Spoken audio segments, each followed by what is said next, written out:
তাৰ মাজতে মোৰ খুব মৰমৰ দাদা এজন আছে সাউণ্ডত আমাক সহায় কৰি আছে বাবুদা অকমান হাতখন দাঙি দিব লাগে বাবুদাৰ বাবে ডাঙৰকৈ হাত চাপৰিটা হ'ব লাগে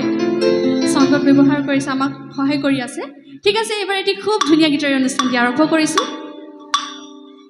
সকলোৱে জনা এটি গীত সকলোৱে আমাৰ ডেকা গাভৰু সকলোৱে ভাল পায় এটি গীত যিসকলে জানে মোৰ সৈতে গাব দেই শেষৰ ফালে আছেনে ৰাইজসকল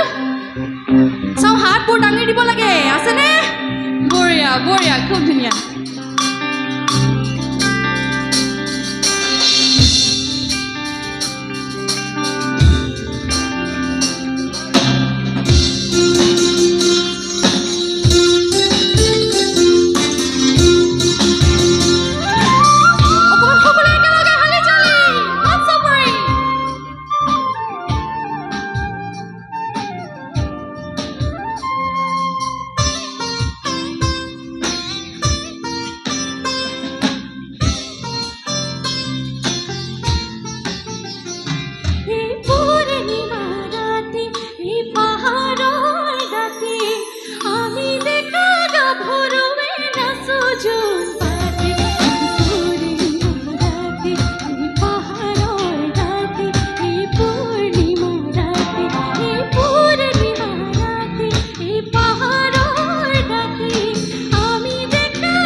আকাশতে